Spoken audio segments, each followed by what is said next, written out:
ਇਹ ਬਰਵੱਟੇ ਉੱਤੇ ਜਿਹੜਾ ਜ਼ਖਮ ਦਾ ਨਿਸ਼ਾਨ ਤੁਸੀਂ ਵੇਖ ਰਹੇ ਹੋ ਨਾ, ਇਹ ਸੱਟ ਜਿਹੜੀ ਕੁੜੀ ਕੋਲੋਂ ਮੈਨੂੰ ਲੱਗੀ ਹੈ ਨਾ, ਉਹ ਮਾਸ਼ਾਅੱਲਾ ਹੁਣ ਵਿਆਹੀ ਹੈ, ਕਿੱਡੇ ਕਿੱਡੇ ਉਹਦੇ ਬੱਚੇ ਨੇ। ਉਹ ਜਿਹੜੇ ਪਿੰਡ ਵਿਆਹੀ ਹੈ ਨਾ, ਉਸ ਪਿੰਡ ਮੇਰਾ ਪ੍ਰੋਗਰਾਮ ਸੀ। ਜਦੋਂ ਮੈਂ ਪ੍ਰੋਗਰਾਮ ਤੋਂ ਫਾਰਗ ਹੋਇਆ ਨਾ, ਤੇ ਬੈਠਕ 'ਚ ਬੈਠਿਆ ਰੋਟੀ ਖਾਣ ਵਾਸਤੇ, ਤੇ ਇੱਕ ਮੁੰਡਾ ਮੇਰੇ ਕੰਨ ਦੇ ਵਿੱਚ ਆ ਕੇ ਤੇ ਆਖਣ ਲੱਗਾ ਕਿ ਤੁਹਾਨੂੰ ਕਿਸੇ ਨੇ ਸੁਨਾਹ ਕੱਲਿਆ, ਕਿਸੇ ਕੁਝ ਪੁੱਛਿਆ। ਮੈਂ ਕਿਹਾ ਕੀ?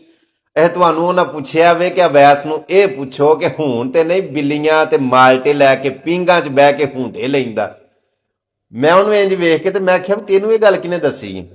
ਹੱਸ ਕੇ ਤੇ ਆਖਣ ਲੱਗਾ ਜਿਹਦੇ ਕੋਲੋਂ ਤੁਹਾਨੂੰ ਇਹ ਸੱਟ ਲੱਗੀ ਹੈ ਨਾ, ਉਹ ਇੱਥੇ ਵਿਆਹੀ ਹੈ, ਤੇ ਉਹਨੇ ਸੁਨਾਹ ਕੱਲਿਆ ਕਿ ਅਵੈਸ ਨੂੰ ਆਖਿਓ ਕਿ ਜਦੋਂ ਪ੍ਰੋਗਰਾਮ ਤੋਂ ਫਾਰਗ ਹੁੰਦਾ ਤੇ ਜਾਂਦਿਆਂ ਮੈਨੂੰ ਮਿਲ ਕੇ ਜਾਏ। ਉਹ ਹੁਣ ਮੈਂ ਆਪਣੇ ਦਿਲ ਦੇ ਵਿੱਚ ਹੱਸਾਂ, ਖੁਸ਼ ਵੀ ਮੈਂ ਬੜਾ ਹੋਇਆ ਕਿ ਬੜਿਆਂ ਸਾਲਾਂ ਬਾਅਦ ਅੱਜ ਆਪਣੀ ਭੈਣ ਨਾਲ ਮੁਲਾਕਾਤ ਹੋਣੀ ਹੈ। ਉਹ ਜਿਹੜੀਆਂ ਪਿੰਡ ਦੀਆਂ ਹੁੰਦੀਆਂ ਨੇ, ਅਸੀਂ ਉਹਨਾਂ ਨੂੰ ਭੈਣਾਂ ਸਮਝਨੇ ਆ, ਬੜੀ ਰਿਸਪੈਕਟ ਔਰ ਬੜੀ ਹਯਾ ਕਰਨੇ ਆ। ਕਿਉਂ ਕਿ ਮੀਆਂ ਸਾਹਿਬ ਨੇ ਵੀ ਫਰਮਾਇਆ ਨਾ ਕਿ ਜਿਸ ਘਰ ਹੋਵੇ ਆਣਾ ਜਾਣਾ ਰਹੀਏ ਵਾਂਗ ਭਰਾਵਾਂ, ਖਾਨਾ ਕਾਬਾ ਵਾਂਗੂ ਤਕੀਏ ਤੇ ਰੱਖੀਏ ਸਾਫ਼ ਨਿਗਾਹਾਂ। ਅਸੀਂ ਨਿੱਕੇ ਨਿੱਕੇ ਹੁੰਦੇ ਸਾਂ, ਆ ਇਕੱਠੇ ਹੀ ਖੇਡਦੇ ਹੁੰਦੇ ਸਾਂ, ਤੇ ਮੇਰਾ ਮਤਲਬ ਇੱਕ ਦੂਜੇ ਦੇ ਘਰ ਆਉਣ ਜਾਣ ਸੀ, ਤੇ ਇਸ ਵਾਸਤੇ ਅਸੀਂ ਉਹਨਾਂ ਨੂੰ ਅੱਜ ਵੀ ਆਪਣੀਆਂ ਭੈਣਾਂ ਵਾਂਗੂ ਹੀ ਸਮਝਨੇ ਆ। ਉਹ ਸੱਟ ਵੀ ਮੈਂ ਤੁਹਾਨੂੰ ਦੱਸ ਛੱਡਣਾ, ਇੰਜ ਲੱਗੀ ਕਿ ਅੱਬੇ ਹਰੀ ਜਾਂਦੇ ਸਨ ਨਾ ਮੰਡੀ, ਤੇ ਆਉਂਦਿਆਂ ਮਾਲਟੇ ਬਾਬਾ ਸਬਜ਼ੀ ਦਾ ਤੋੜਾ ਭਰ ਲਿਆਉਣਾ, ਸਾਈਕਲ ਪਿੱਛੇ ਰੱਖ ਲਿਆਉਣਾ, ਉਹ ਹਫਤਾ ਸੌਖਾ ਲੰਘ ਜਾਂਦਾ ਸੀ। ਉਹ ਅੱਬੇ ਹਰਾਂ ਨੇ ਮਾਲਟੇ ਵਾਹਵਾ ਲਿਆਂਦੇ ਸਨ, ਤੇ ਮੈਂ ਆਪਣੇ ਹੱਥ ਦੇ ਵਿੱਚ 2-3 ਮਾਲਟੇ ਫੜੇ ਸਨ, ਤੇ ਉਹ ਇੱਕ ਹੱਥ ਦੇ ਵਿੱਚ ਬਿੱਲੀ ਫੜੀ ਸੀ, ਤੇ ਮੈਂ ਬੈਠਾ ਸਾਂ ਪੀਂਘ ਦੇ ਵਿੱਚ ਹੁੰਟਾ ਲੈਣ ਵਾਸਤੇ। ਤੇ ਉਹ ਪੀਂਘ ਪਾਈ ਸੀ ਲੈਲਨ ਦੀ ਰੱਸੀ ਦੇ ਨਾਲ। ਉਹ ਪਹਿਲਾਂ ਹੁੰਦੇ ਸਨ ਲੱਕੜ ਦੇ ਦਰਵਾਜ਼ੇ, ਲੱਕੜ ਦੀਆਂ ਚਗਾਠਾਂ, ਲੱਕੜ ਦੇ 2 ਭੇਤਿਆਂ 'ਚ ਟੋਪਦੇ ਹੁੰਦੇ ਸਨ, ਤੇ ਉਹ ਕੁੰਡੀ ਲੱਗੀ ਹੁੰਦੀ ਸੀ ਜਿਵੇਂ ਜ਼ੰਜੀਰੀ ਹੁੰਦੀ ਹੈ ਨਾ, ਤੇ ਇੰਜ ਕਰਕੇ ਉਦੋਂ ਢੋਈਦਾ ਸੀ ਉਹ ਤਾਂ ਕੁੰਡੇ ਦੇ ਨਾਲ ਨਾ, ਉਹ ਕੁੰਡੀ ਮੇਲੀ ਦੀ ਸੀ। ਉਹ ਜਿਹੜਾ ਉੱਤੇ ਕੁੰਡਾ ਸੀ ਨਾ, ਉਸ ਕੁੰਡੇ ਦੇ ਵਿੱਚ ਲੈਲਨ ਦੀ ਰੱਸੀ ਪਾ ਕੇ ਨਾ, ਤੇ ਮੈਂ ਵਿੱਚ ਬਹਿ ਕੇ ਹੁੰਟੇ ਲੈਣਾ ਹਾਂ ਪਿਆ। ਇੱਕ ਹੱਥ ਦੇ ਵਿੱਚ ਮਾਲਟੇ, ਇੱਕ ਹੱਥ ਦੇ ਵਿੱਚ ਬਿੱਲੀ ਸੀ। ਤੇ ਉਹ ਹਮਸਾਇਆਂ ਦੀ ਉਹੀ ਕੁੜੀ ਆਈ, ਤੇ ਉਹਨੇ ਆ ਕੇ ਮੈਨੂੰ ਪੁੱਛਿਆ ਬਈ ਊਂਟਾ ਦੇ ਛੜਾ। ਮੈਂ ਨਹੀਂ, ਉਹਨੂੰ ਪਤਾ ਸੀ ਵੀ ਆਖਿਆ ਸੋ ਵੀ ਊਂਟਾ ਦੇ ਛੜ। ਉਹਨੇ ਮੈਨੂੰ ਧੱਕਾ ਮਾਰਿਆ ਤੇ ਮੈਂ ਸਿੱਧਾ ਥੱਲੇ। ਉਹ ਥੱਲੇ ਜਿਹੜੀ ਉਹ ਸਰਦਲ ਸੀ ਨਾ ਲੱਕੜ ਦੀ, ਉਹ ਬੜੀ ਤੇਜ਼ ਸੀ। ਉਹ ਮੇਰਾ ਇਹ ਮੱਥਾ ਖੁੰਨਾ ਵੱਜਾ, ਜਾ ਕੇ ਸਰਦਲ ਦੇ ਉੱਤੇ ਖੁੰਨਾ ਖੋਲ ਗਿਆ। ਉਹ ਸਾਡੇ ਪਿੰਡ ਮਾਸਟਰ ਹਰੀ ਸਨ, ਉਹ ਪਾਰਟ ਟਾਈਮ ਡਾਕਟਰ ਵੀ ਸਨ, ਮਨਸੂਰ ਸਾਹਿਬ। ਉਹਨਾਂ ਨੇ ਫਿਰ ਟਾਂਕੇ ਲਾਏ, ਬੜਾ ਖੂਨ ਵਗਿਆ। ਉਹ ਹੁਣ ਜਦੋਂ ਮੈਂ ਪ੍ਰੋਗਰਾਮ ਤੋਂ ਫਾਰਗ ਹੋਇਆ ਨਾ, ਤੇ ਮੈਨੂੰ ਸੁਨਾਹ ਮਿਲਿਆ ਸੀ ਵੀ ਉਹਨੇ ਆਖਿਆ ਕਿ ਜਾਂਦਿਆਂ ਮੈਨੂੰ ਮਿਲ ਕੇ ਜਾਇਓ। ਜਦੋਂ ਅਸੀਂ ਉਹਦੇ ਵੱਲ ਗਏ ਆ ਨਾ, ਬੜੀ ਖੁਸ਼ ਹੋਈ ਤੇ ਬੜੀ ਰਾਜ਼ੀ ਹੋਈ, ਤੇ ਉਹ ਦੂਜਿਆਂ ਸਾਰਿਆਂ ਨੂੰ ਮੁਖਾਤਬ ਕਰਕੇ ਆਖਣ ਲੱਗੀ ਤੁਸੀਂ ਇਹਨੂੰ ਭਾਵੇਂ ਸਟਾਰ ਸਮਝੋ, ਭਾਵੇਂ ਤੁਸੀਂ ਇਹਨੂੰ ਸਪੀਕਰ ਸਮਝੋ, ਤੁਹਾਡੇ ਵਾਸਤੇ ਕੁਝ ਹੋਵੇਗਾ, ਮੈਂ ਇਹਨੂੰ ਉਦੋਂ ਦੀ ਜਾਣਨੀ ਆ। ਇਹ ਜਿਹੜਾ ਮੈਂ ਲਫ਼ਜ਼ ਹੁਣ ਬੋਲਿਆ ਨਾ, ਕਿ ਜਦੋਂ ਉਹਨੇ ਇਹ ਗੱਲ ਆਖੀ ਕਿ ਤੁਹਾਡੇ ਵਾਸਤੇ ਭਾਵੇਂ ਇਹ ਕੁਝ ਹੋਵੇ, ਮੈਂ ਇਹਨੂੰ ਉਦੋਂ ਦੀ ਜਾਣਨੀ ਆ ਜਦੋਂ ਇਹ ਐਡਾ ਕਸਾਰਾ ਹੁੰਦਾ ਸੀ, ਜਦੋਂ ਅਸੀਂ ਨਿੱਕੇ ਨਿੱਕੇ ਹੁੰਦੇ ਸਾਂ।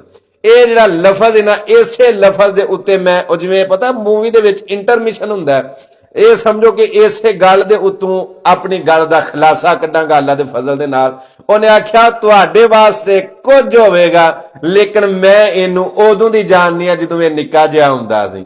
ਮੈਂ ਤੁਹਾਨੂੰ ਇਹ ਗੱਲ ਦੀ ਵਜ਼ਾਹਤ ਕਰ ਦੇਣਾ ਚਾਹਨਾ ਕਿ ਜਿਹੜਾ ਵੀ ਬੰਦਾ ਕਿਸੇ ਵੀ ਪੋਸਟ ਉੱਤੇ, ਕਿਸੇ ਰੈਂਕ ਤੇ, ਕਿਸੇ ਉਹਦੇ ਉੱਤੇ ਹੋਵੇ, ਜਦੋਂ ਉਹਦਾ ਲੰਗੋਟੀਆ ਉਹਨੂੰ ਮਿਲਦਾ ਨਾ, ਜਦੋਂ ਉਹਨੂੰ ਪੁਰਾਣਾ ਜਾਣਨ ਵਾਲਾ ਮਿਲਦਾ, ਤੇ ਉਹ ਉਹਨੂੰ ਪੁਰਾਣੇ ਹਿਸਾਬ ਦੇ ਨਾਲ ਬੁਲਾਉਂਦਾ। ਉਹ ਇਹ ਨਹੀਂ ਵੇਂਦਾ ਕਿ ਇਸ ਟਾਈਮ ਇਹ ਕਿਹੜੇ ਰੈਂਕ ਦੇ ਉੱਤੇ ਵੇ, ਕਿਹੜੇ ਅਹੁਦੇ ਦੇ ਉੱਤੇ ਵੇ, ਇਸ ਟਾਈਮ ਕਿਹੜੀ ਪੋਸਟ ਦੇ ਉੱਤੇ ਵੇ। ਉਹਨੂੰ ਲੋਕੀ ਸਾਹਬ ਵੀ ਆਖਣ ਨਾ, ਇਹ ਲੰਗੋਟੀਆਂ ਦਾ ਸਾਹਬ ਹੋਏਗਾ ਤੁਹਾਡੇ ਵਾਸਤੇ, ਮੈਂ ਇਹਨੂੰ ਉਦੋਂ ਦਾ ਜਾਣਨਾ, ਮੈਂ ਇਹਨੂੰ ਉਦੋਂ ਦਾ ਜਾਣਨਾ ਜਦੋਂ ਇਹ ਨਿੱਕਾ ਜਿਹਾ ਹੁੰਦਾ ਸੀ, ਕੈਂਚੀ ਸਾਈਕਲ ਚਲਾਉਂਦਾ ਹੁੰਦਾ ਸੀ। ਮੈਂ ਇਹਨੂੰ ਉਦੋਂ ਦਾ ਜਾਣਨਾ ਜਦੋਂ ਇਹਦੀ ਨਲੀ ਵਗਦੀ ਹੁੰਦੀ ਸੀ। ਉਹ ਮੈਂ ਇਹਨੂੰ ਉਦੋਂ ਦਾ ਜਾਣਨਾ ਜਦੋਂ ਇਹ ਟਿੰਡ ਕਰਾਉਂਦਾ ਸੀ, ਕਾਂ ਠੂੰਗੇ ਮਾਰਦੇ ਸਨ। ਉਹ ਮੈਂ ਇਹਨੂੰ ਉਦੋਂ ਦਾ ਜਾਣਨਾ ਜਦੋਂ ਇਹਦਾ ਇੱਕ ਪਹੁੰਚਾ ਪਾਟਿਆ ਹੁੰਦਾ ਸੀ। ਉਹ ਮੈਂ ਇਹਨੂੰ ਉਦੋਂ ਦਾ ਜਾਣਨਾ ਜਦੋਂ ਅਸੀਂ ਇਕੱਠੇ ਗੁੱਲੀ ਡੰਡਾ ਤੇ ਬੰਟੇ ਖੇਡਦੇ ਹੁੰਦੇ ਸਾਂ। ਉਹ ਮੈਂ ਇਹਨੂੰ ਉਦੋਂ ਦਾ ਜਾਣਨਾ ਜਦੋਂ ਇਕੱਠੇ ਰਲ ਕੇ ਲੋਕਾਂ ਦੇ ਅਮਰੂਦ ਖਾਂਦੇ ਹੁੰਦੇ ਸਾਂ। ਮੈਂ ਇਹਨੂੰ ਉਦੋਂ ਦਾ ਜਾਣਨਾ ਜਦੋਂ ਇਕੱਠੇ ਅਸੀਂ ਜਾਮ ਨੂੰ ਲਾਉਂਦੇ ਹਾਂ, ਅੰਬੀਆਂ ਚੁਗਦੇ ਹੁੰਦੇ ਸਾਂ। ਮੈਂ ਇਹਨੂੰ ਉਦੋਂ ਦਾ ਜਾਣਨਾ ਜਦੋਂ ਅਸੀਂ ਨਮਾਜ਼ ਪੜ੍ਹ ਕੇ ਵਾਪਸ ਆਉਂਦਿਆਂ ਲੋਕਾਂ ਦੇ ਬੂਹੇ ਖੜਕਾਉਂਦੇ ਹੁੰਦੇ ਸਾਂ। ਉਹ ਸਾਰੇ ਖਲਾਸੇ ਖੋਲ ਕੇ ਨਾ, ਤੇ ਉਹਦਾ ਸਾਰਾ ਸਾਹ ਪੂਣਾ ਕੱਢ ਛੱਡਦਾ। ਇਸ ਵਾਸਤੇ ਲੋਕ ਆਂਦੇ ਨੇ ਕਿ ਦੁਆ ਕਰੋ ਮਹਿਫਲ ਦੇ ਵਿੱਚ ਕੋਈ ਲੰਗੋਟੀਆ ਨਾ ਮਿਲ ਪਵੇ। ਉਹ ਆਖਣ ਲੱਗੀ ਉਹ ਤੁਹਾਡੇ ਵਾਸਤੇ ਹੋਵੇਗਾ ਸਪੀਕਰ ਤੇ ਸਟਾਰ, ਮੈਂ ਇਹਨੂੰ ਉਦੋਂ ਦੀ ਜਾਣਨੀ ਆ। ਇਹ ਜਿਹੜਾ ਲਫ਼ਜ਼ ਇਹ ਵੀ ਨਾ ਕਿ ਮੈਂ ਇਹਨੂੰ ਪੁਰਾਣਾ ਜਾਣਨਾ, ਉਦੋਂ ਦਾ ਜਾਣਨਾ। اللہ رب العزت اپنے قرآن دے وچ فرماندا ہے انسان دے بارے کہ خبردار کوئی بندہ اپنے تقوی تے پرہیزگاری دے دعوے نہ کرے، میں تانوں ادوں دا جاننا جدوں تسی ماں دے پیٹ دے وچ سو جنین دی حالت دے وچ، میں تانوں ادوں دا جاننا جدوں تسی ماں دے پیٹ وچ جنین سو، ادوں دا جاننا، میں تانوں پرانا جاننا۔ اے اللہ سانو بنان والا ساڈا خالق ہے، ساڈا مالک ہے، او سانو بہتر جاندا ہے کہ اسی کی شامل، لہذا اللہ رب العزت دے نال انج نہیں چل سکدا۔ اللہ رب العزت آندا میں تانوں ادوں دا جان، عالم بدلدے رہندے نے نا، اج میں یار عالم ارواح، عالم برزخ، پھر عالم جنین، پھر عالم دنیا، پھر عالم نزا، عالم سکرات، عالم محشر وغیرہ وغیرہ، عالم بدلدے رہندے نے۔ اللہ آندا میں ادوں دا جاننا جدوں تو ماں دے پیٹ دے وچ جنین سے، تینوں اس حالت دا میں جاننا کہ تو کی شے وا، لہذا میرے نال تے انج نہ کر، اے مینوں تے نہ سر دے اوتے ٹوپیاں پا پا کے تے تسبیحاں پھیر پھیر کے وہا اتوں میاں تسبیح تے وچوں میاں کسبیح، میں جاننا تو کی شے میں، اے چکمے دینا لوکاں نوں، مینوں تے نہ دے۔ لہذا قبلہ میں ریکویسٹ کرنا، اگر نمازاں پڑھ دیو، اگر عبادتاں کر دیو، اگر کچھ بھی کر دیو تے ظاہر او ہو جو تسی باطن دے وچ جو تواڈے اندر ہے، جو تواڈے وچ اوہی ظاہر کرو، وخالے نہ کرو۔ او مالک آندا بہتی دیر تک تواڈے میں چلن نہیں دینے، میں تانوں ظاہر کر چھڑنا کہ تسی کی شے وہ، جے میں تواڈا لنگ بنایا ہے، جے میں تواڈی عزت بنائی ہے، جے میں تواڈا پردہ بنایا ہے، جے میں تواڈا لوکاں دے سامنے ٹور ٹپا بنایا تے ایڈی پھوپھاں تے میں آکڑ مت کرو، میں جاننا تسی کی شے او، میں تانوں ادوں دا جاننا جدوں تسی ماں دے پیٹ دے وچ جنین سو، اس حالت تو لے کے میں جاننا۔ اے میرے نال تے انج نہ کرو، مینوں چکمے دیندے ہو، او میں تانوں بنان والا۔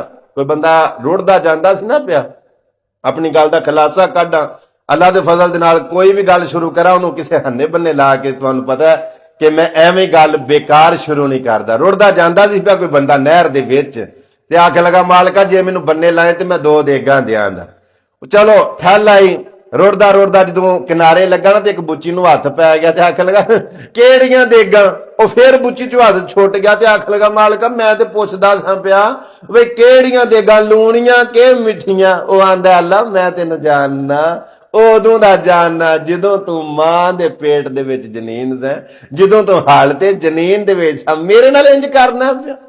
لہذا جو بھی کر دیو مالک کائنات دے نال اپنا انج دا تعلق بنا کے رکھو کہ جیڑا مالک توانو کسے بھی مشکل پریشانی دے وچ کلیاں نہ چھڈو۔ ویکھو گل اے کہ جے او مالک قہار ہے، جبار ہے، جو بھی ہے، اوتھے میرا مالک بخشن ہار بھی بے بائے۔ کدے رات دے پچھلے ویلے مسلح ڈا کے مالک نو آکھو مالکا گناہگار، بدکاراں، سیاکاراں، جویں دا وی ہے ماں آخر تیرا ہی ہے نا، جویں دا وی ہے مالکا مینوں بخش چھڑ، میرے سارے گناہ معاف کر۔ او جتھے بڑا ڈاڈا ہے بڑا او رحیم بھی ہے، بڑا کریم بہانے لبدا رہندا ہے۔ میاں صاحب فرماندے نے پچھلی راتی رحمت رب دی کرے بلند آوازا، بخشش منگن والیاں کارن کھلا رحمت دا دروازہ۔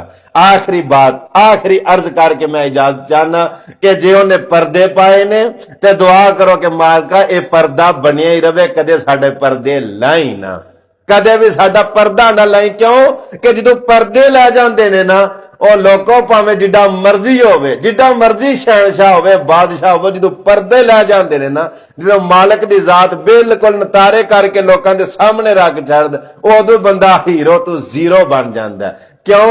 کسی آکھن والے نے بھی آکھیا سی کہ مہربانہ ذیشانہ سلطانہ بڑے کرم کمائے نہیں بھلا ہووی، ککھاں وچ پہ رول دے سن بخت میرے، ککھوں لکھ بنائے نہیں بھلا ہووی، تے کلر شور بیکار زمین دل دی وچ بوٹے کرماں دے لائے نہیں بھلا ہووی، پتہ سارا سردار نو کیتیاں دا پردے عیباں تے پائے نہیں بھلا ہووی۔ لہذا دعا گوہاں خالق کائنات سانو ساریاں نو جو اسی حقیقت وچ ہیں او اظہار کرن دی توفیق عطا فرمائے، اور اللہ رب العزت سانو صحیح معنیاں دے وچ گلاں سن کے تے انہاں تے عمل کرن دی توفیق عطا فرمائے۔ واخر دعوانا الحمدللہ۔